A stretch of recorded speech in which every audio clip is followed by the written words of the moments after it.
Assalamualaikum warahmatullahi wabarakatuh. Perkenalkan, nama saya Miswari. Di sini saya akan menjelaskan materi bab 4, yaitu perangkat lunak komputer. Materi yang kedua, jenis aplikasi dan perangkat lunak sistem.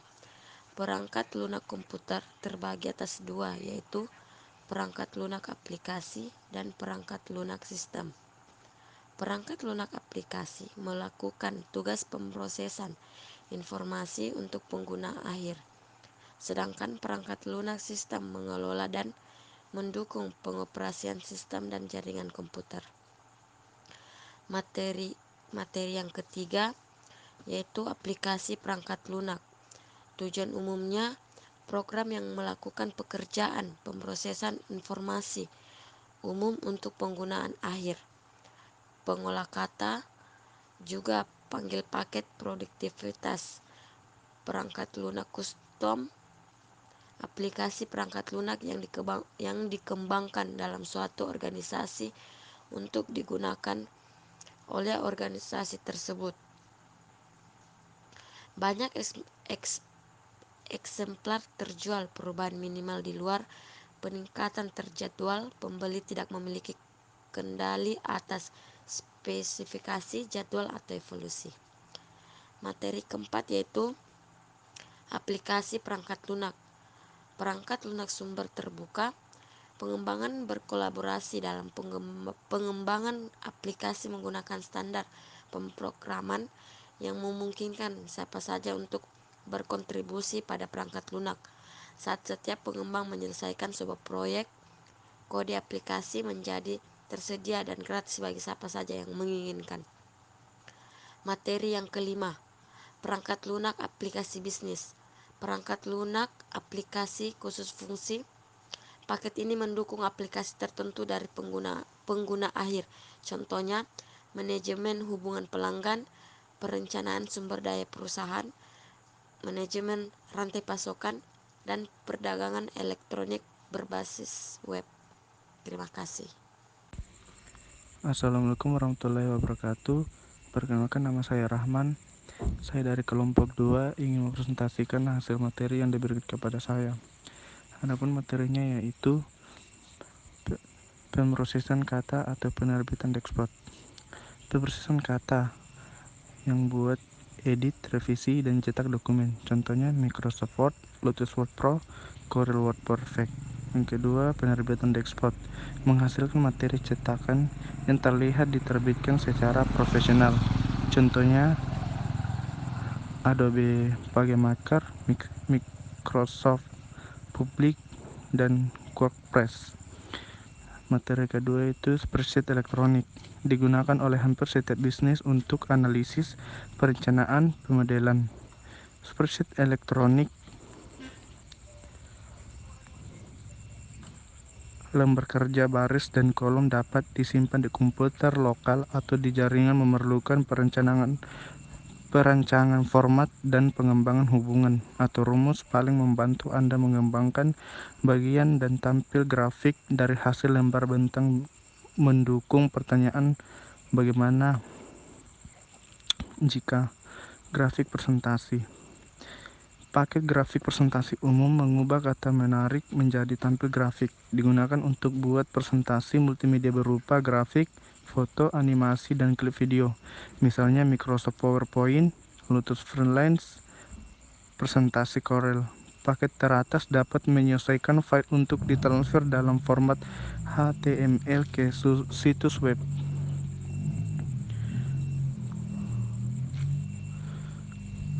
Materi keempat, manajer informasi pribadi.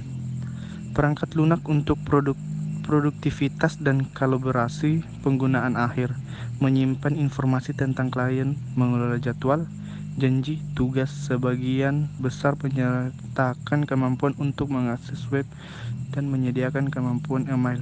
Beberapa tim mendukung kolaborasi dengan berbagi informasi dengan PIM lain pengguna. Contoh Lotus Organizer, Microsoft Outlook. Dan materi terakhir yaitu Group Work. Perangkat lunak yang membentuk kelompok kerja berkolaborasi dalam tugas kelompok email, grup diskusi, basis data, preferensi video. Contohnya, Lotus Notes, Novel Group Wiz, Microsoft Exchange, Windows SharePoint, Service, dan Web Share memungkinkan tim untuk membuat situs web untuk berbagi informasi dan kolaborasi dokumen. Terima kasih. Assalamualaikum warahmatullahi wabarakatuh. Saya atas nama Kadek Dwi Arnyani dengan nomor stambuk 161 akan melanjutkan materi selanjutnya terkait dengan perangkat lunak. Perangkat lunak yang membantu kelompok kerja berkolaborasi dalam tugas kelompok seperti email, grup diskusi, basis data, dan konferensi video. Contohnya catatan teratai, novel berkelompok, dan pertukaran mikroskop. Layanan Windows dan WebSphere memungkinkan tim membuat situs web untuk berbagi informasi dan kolaborasi dokumen. Selanjutnya materi kedua yaitu alternatif perangkat lunak. Di sini terbagi menjadi dua. Yang pertama pengembangan outsourcing dan pemeliharaan perangkat lunak. Yang kedua penyedia layanan aplikasi. Di sini terbagi menjadi 4. Yang pertama perusahaan yang memiliki, mengoperasikan, dan memelihara perangkat lunak aplikasi dan sumber daya sistem komputer. Yang kedua, menggunakan aplikasi dengan biaya melalui internet. Yang ketiga, bayar sesuai yang Anda pakai. Yang keempat, penggunaan diharapkan meningkat di tahun-tahun mendatang. Kemudian materi yang ketiga ada lisensi perangkat lunak. Di sini terbagi menjadi dua. Yang pertama, semua perangkat lunak COTS dan ASP dilisensikan, yang mana melibatkan hak milik intelektual, hak cipta, merek dagang, bertukar rahasia, juga melibatkan hukum kontrak tradisional, termasuk kode komersial yang seragam. Yang kedua, Anda tidak membeli perangkat lunak. Di sini terbagi menjadi dua. Yang pertama, Anda membeli lisensi untuk menggunakan perangkat lunak. Yang kedua, berlisensi untuk melindungi hak milik vendor.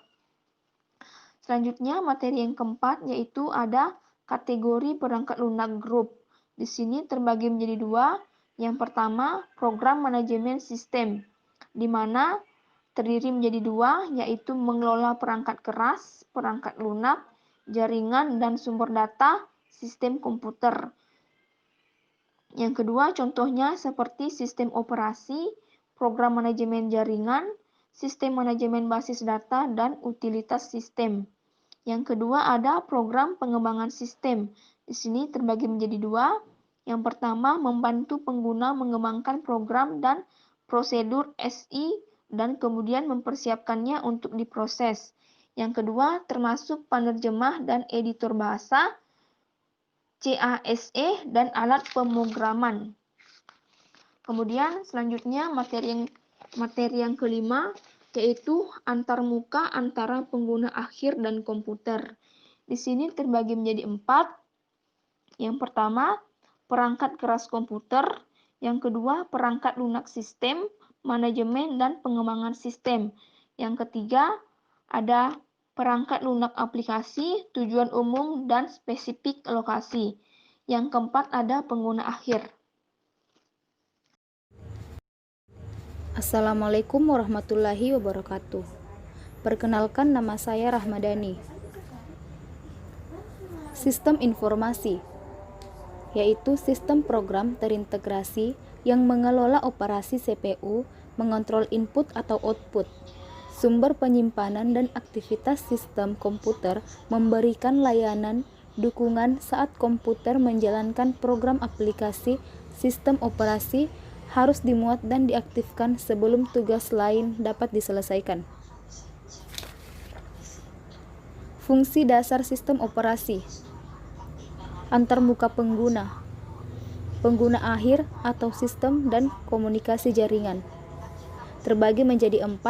Yang pertama, pengelola sumber daya atau mengelola penggunaan sumber daya perangkat keras. Kedua, manajemen tugas atau mengelola penyelesaian tugas. 3. Manajemen file atau mengelola data dan file program. Keempat, utilitas dan fungsi lainnya atau menyediakan berbagai layanan pendukung antarmuka. Pengguna bagian dari sistem operasi yang memungkinkan Anda berkomunikasi dengannya 3 jenis utama. Didorong oleh perintah, didorong menu antarmuka pengguna grafis. Pengelola sumber daya bagian dari sistem operasi yang mengelola perangkat keras dan sumber daya jaringan dari sistem komputer termasuk CPU, memori, perangkat penyimpanan sekunder, telekomunikasi, dan peripheral input atau output.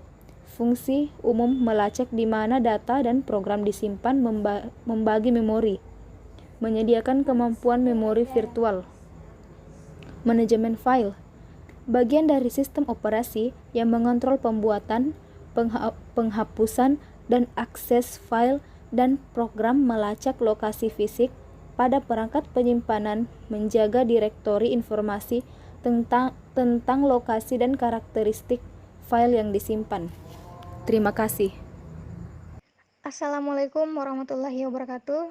Saya atas nama Hardianti Des, Tambuk 1802361201163. Saya akan menjelaskan slide 26 sampai slide 30 pada bab 4, perangkat lunak komputer dengan jumlah 45 halaman. Tugas manajemen. Bagian dari sistem operasi yang mengelola penyelesaian tugas komputasi pengguna akhir. Mengontrol tugas mana yang mendapatkan akses ke CPU dan untuk berapa lama. Dapat mengganggu CPU kapan saja untuk menggantikan tugas dengan prioritas yang lebih tinggi. Mendukung multitasking dan multi pemrosesan preemptif dan kooperatif. Multitasking adalah pemrosesan beberapa tugas pada waktu yang bersamaan, atau bisa juga dikatakan sebagai mekanisme kerja komputer. Multi pemrosesan adalah penggunaan 2 atau lebih Central Processing Unit atau CPU dalam satu sistem komputer. Istilah ini juga merujuk pada kemampuan dari suatu sistem untuk mendukung lebih dari satu prosesor atau kemampuan untuk mengalokasikan tugas antar mereka. Preemptif. Pada saat proses sedang menggunakan CPU dapat diambil alih oleh proses lain.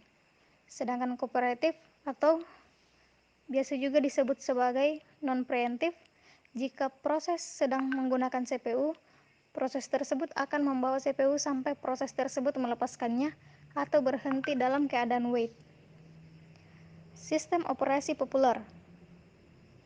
Yang pertama, yaitu Windows, yang terdiri dari GUI, multitasking, jaringan, multimedia.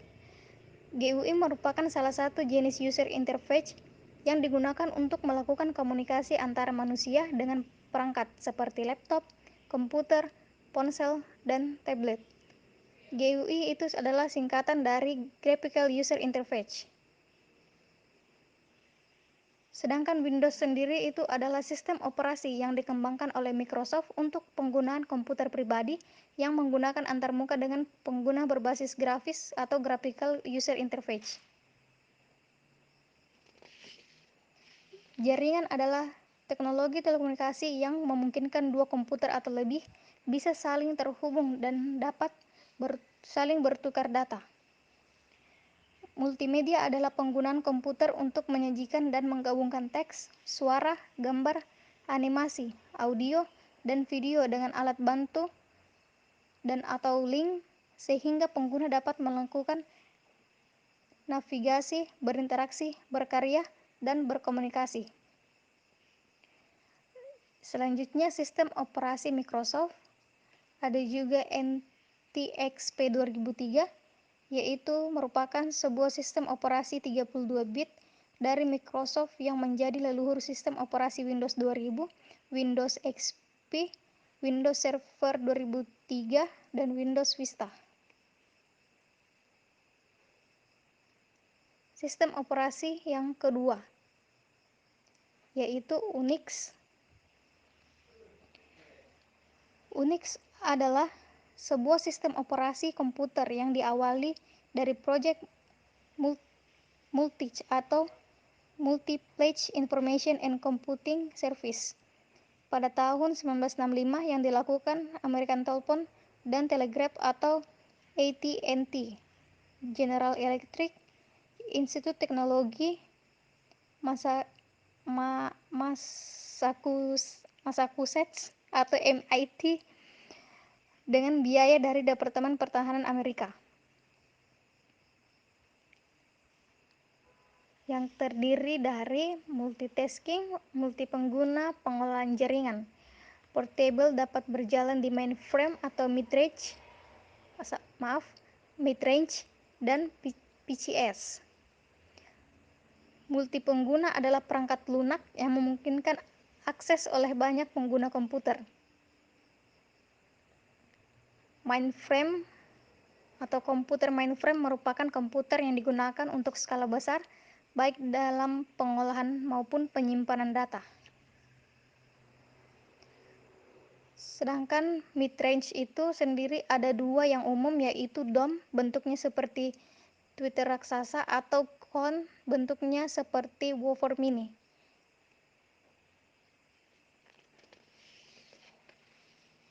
Kemudian yang ketiga ada Linux.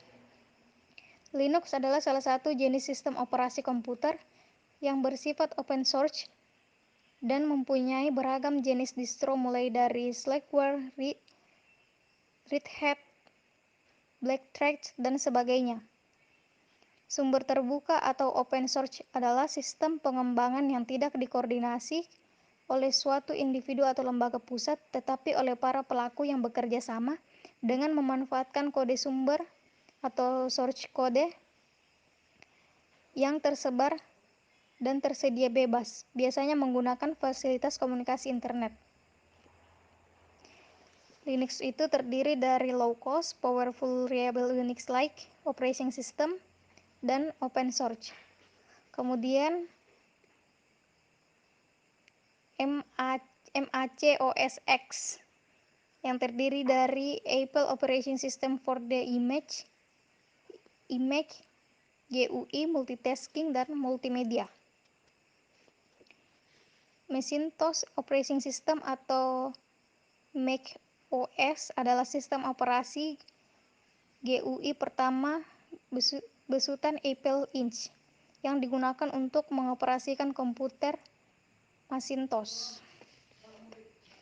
Kemudian karakteristik lisensi sumber terbuka.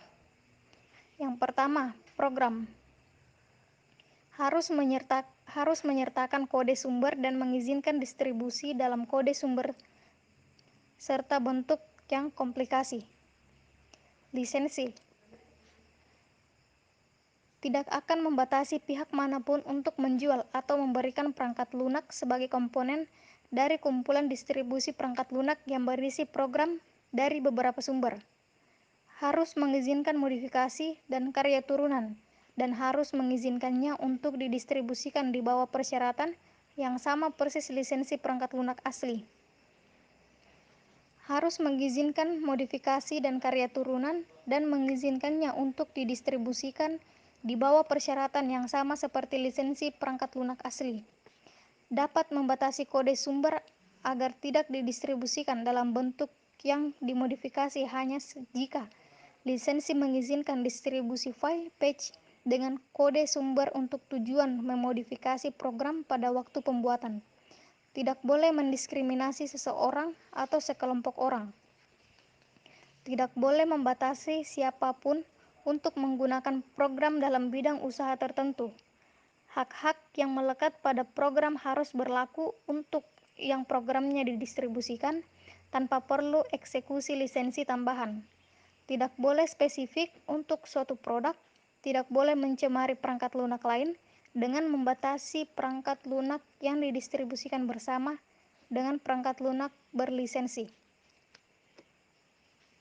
Lisensi di sini adalah pemberian izin atau penyerahan hak atau sesuatu dari satu pihak ke pihak lainnya untuk melakukan produksi atas suatu produk atau jasa tertentu yang sebelumnya telah dipatenkan oleh yang menciptakannya pertama kali. Cukup sekian yang bisa saya jelaskan, kurang dan lebihnya mohon dimaafkan. Wabillahi taufiq wal hidayah. Wassalamualaikum warahmatullahi wabarakatuh. Assalamualaikum warahmatullahi wabarakatuh. Saya atas nama Abdillah Furkan, nomor stambuk 165. Saya akan melanjutkan materi yang akan dijelaskan. Yang pertama, bahasa assembler atau bahasa perakit, yaitu bahasa generasi kedua. Pertama, dikembangkan untuk mengurangi kesulitan dalam menulis program bahasa mesin. Kedua, menggunakan assembler untuk mengubah program menjadi instruksi mesin. Ketiga, simbol digunakan untuk mewakili kode operasi dan lokasi penyimpanan. Dan yang keempat, singkatan abjad memanggil mnemonic dan simbol lain mewakili kode operasi, lokasi penyimpanan, dan elemen data. Yang kedua, bahasa tingkat tinggi, yaitu bahasa generasi ketiga.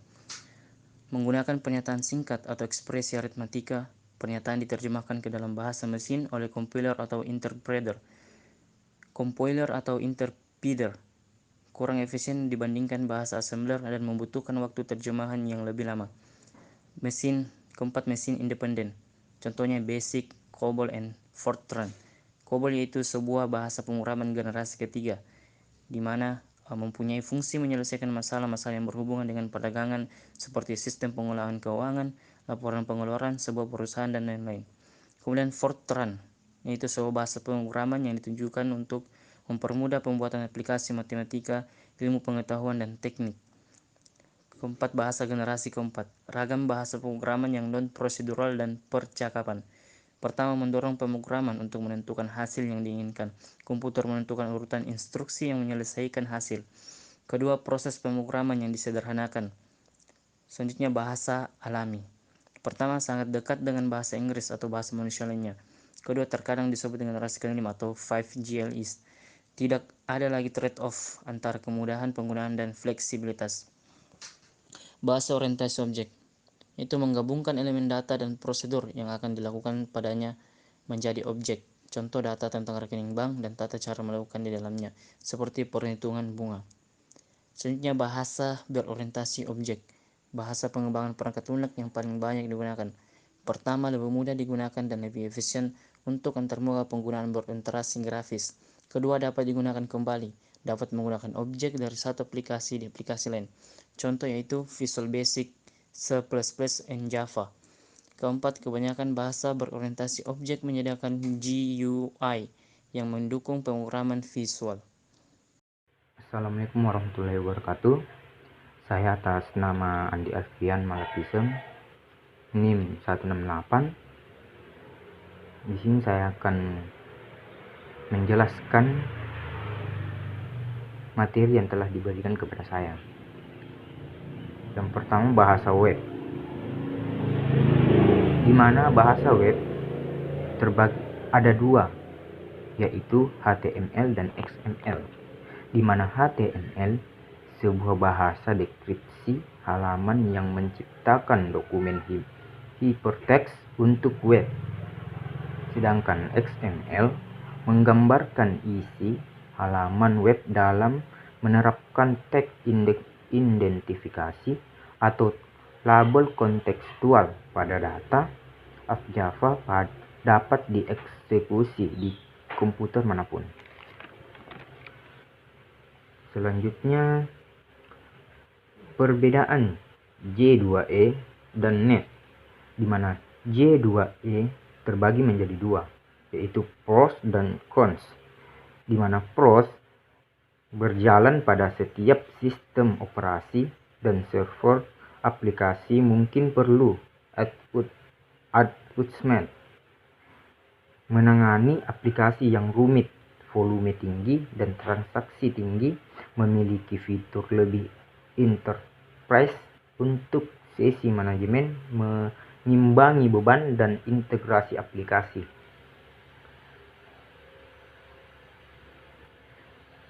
Dan cons, memiliki lingkungan pembangunan aplikasi yang kompleks, peralatan dapat sulit untuk digunakan, kemampuan lingkungan ayunan Java untuk membangun antar muka pengguna grafis memiliki keterbatasan, mungkin biaya lebih untuk membangun, menyebarkan, dan mengelola aplikasi. Sedangkan net terbagi menjadi dua, yaitu pros dan cons, di mana pros peralatan yang mudah digunakan dapat meningkatkan produktivitas pemrograman, memiliki kerangka kerja yang kuat untuk membangun antarmuka pengguna grafis kaya, memberikan pengembangan pilihan, bekerja dalam lebih dari 20 bahasa pemrograman, terkait erat dengan sistem operasi Microsoft dan perangkat lunak server interface. Sedangkan cons, kerangka kerja hanya berfungsi pada jendela, membatasi pilihan vendor.